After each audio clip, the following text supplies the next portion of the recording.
इस वक्त की एक बहुत ही बड़ी और बेहद आपको बताए सनसनीखेज राजनीतिक खबर दक्षिण भारत के राज्य कर्नाटक से आ रही है, जहां सत्ता के गलियारों में एक बहुत बड़ा भूचाल आ चुका है। कर्नाटक में पिछले कई दिनों में जारी नेतृत्व परिवर्तन की अटकलों के बीच अब ये साफ होता दिख रहा है कि मुख्यमंत्री सिद्धारमैया की कुर्सी जाना लगभग तय है। लेकिन इस पूरे घटनाक्रम में ट्विस्ट देखिए तब आया जब एक तरफ सीएम सिद्धार्थ मौर्य ने राज्यसभा से मिलने का समय मांगा है। आपको बताया राज्यपाल से मिलने के लिए सिद्धारमैया निकले थे, तो दूसरी तरफ कर्नाटक के राज्यपाल दबाचंद्र गहलोत अचानक सुबह सुबह मुंबई से इंदौर के लिए रवाना हो गए। ऐसे में अब देश के सामने सबसे बड़ा प्रश्न ये खड़ा हो गया है कि अगर मुख्यमंत्री सिद्धारमैया आज भी इस्तीफा देना चाहते हैं तो वह अपना इस्तीफा आखिर किसे सौंपेंगे, क्योंकि महामहिम राज्यपाल तो बेंगलुरु में ही नहीं है, वो तो इंदौर चले गए हैं। तो ऐसे में बड़े सवाल खड़े हो रहे हैं। इस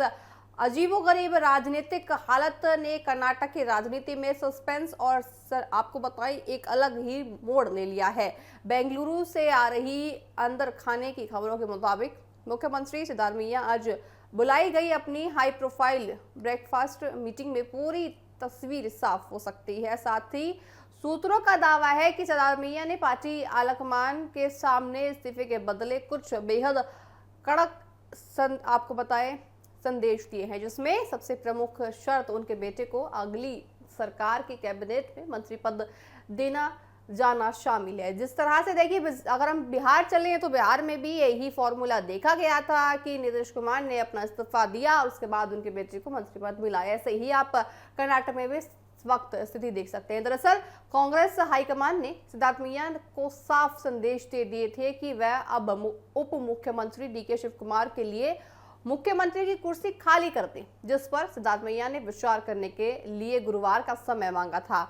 अब माना जा रहा है कि डीके शिव कुमार का मुख्यमंत्री बनने का रास्ता लगभग पूरी तरह साफ हो चुका है। हालांकि डिमेंस कंट्रोल के लिए आपको बताएं एआईसीसी महासचिव और कर्नाटक प्रभारी रणदीप सिंह सुरजेवाला ने बुधवार को कांग्रेस के भीतर किसी भी तरह की पावर शेयरिंग या आधिकारिक फैसले की खबरों को खारिज कर दिया था। लेकिन बुधवार देर रात मुख्यमंत्री आवास पर सुरजेवाला की मौजूदगी में हुई गुप्त बैठक इस बात का सबूत है कि पटकथा पूरी तरह लिखी जा चुकी है।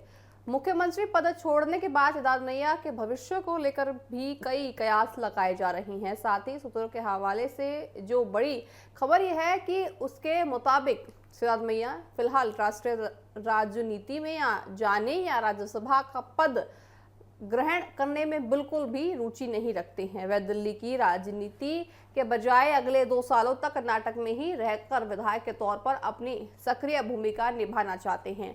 यही वजह है कि आज शाम वह एआईसीसी नेतृत्व के साथ एक अंतिम और निर्णायक बैठक के लिए दिल्ली रवाना हो सकते हैं, जहां कांग्रेस अध्यक्ष मल्लिकार्जुन खड़गे और संगठन महासचिव केसी वेणुगोपाल के साथ सरकार और संगठन के लिए नए ढांचे को लेकर अंतिम मोहर भी लग सकती है। इस दिल्ली दौरे के दौरान सिद्धारमैया पार्टी आलाकमान का आभार व्यक्त करने के और साथ ही एक नई सरकार में अपना वफादार समर्थकों को महत्वपूर्ण भूमिकाओं की जिम्मेदारी देने और प्रदेश कांग्रेस अध्यक्ष के पद को लेकर अपनी मजबूत दावेदारी पेश भी कर सकते हैं। कर्नाटक का ये सियासी नाटक अब अपने अंतिम और सबसे दिलचस्प मोड़ पर आके देखे दर्शकों खड़ा हो गया है, जहां एक तरफ डीके शिव कुमार के समर्थक जश्न की तैयारी में जुटे हुए हैं, तो वहीं सिद्धारमैया खेमे में देखिए शर्तों के लिए भी सवाल यहाँ खड़े हो रहे हैं। आखिर वक्त तक पूरा देखा जाएगा कि आखिर अब कर्नाटक का भविष्य कहाँ जाकर रुकता है, आखिर किस तरह से वो अपना इस्तीफा दे पाएंगे, ये भी बड़े सवाल है। देखिए अब देखना होगा कि इंदौर गए राज्यपाल गहलोत अब वापस बेंगलुरु लौटते हैं या सिद्धारमैया के इस्तीफे की औपचारिक प्रक्रिया कब पूरी होती है, ये भी बड़े सवाल हैं। क्या सिद्धारमैया बिना किसी बगावत के अपनी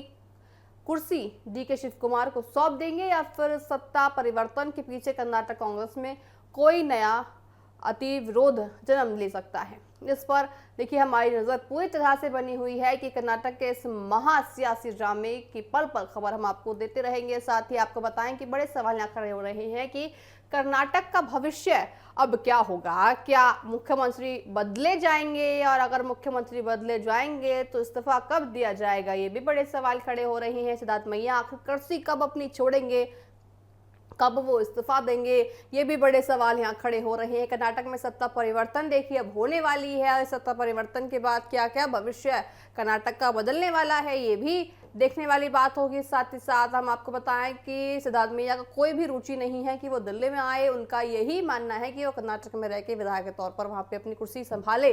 साथ ही आने वाले भविष्य में वो कांग्रेस के एक बेहद महत्वपूर्ण पद के लिए भी मांग कर सकते हैं। अब देखने वाली बात होगी कर्नाटक में क्या कुछ खास निकल कर आ जाता है। साथ ही सिद्धार्थ मैया की कुर्सी पर देखिए संकट भी गहराता हुआ जो नजर आया है। अब देखने वाली बात होगी कि आने वाले समय में ये संकट किस ओर जाता है। और साथ ही साथ देखिए जो बिहार में हुआ था वही अब कर्नाटक में भी होता नजर आ रहा है। जिस तरह से बिहार में मुख्यमंत्री ने पहले अपना इस्तीफा दिया, उसके बाद उनको पद मिला, फिर उनके बेटे को मंत्री बनाया गया, इसी तरह से अब कर्नाटक में भी वही फॉर्मूला अपनाया जा रहा है।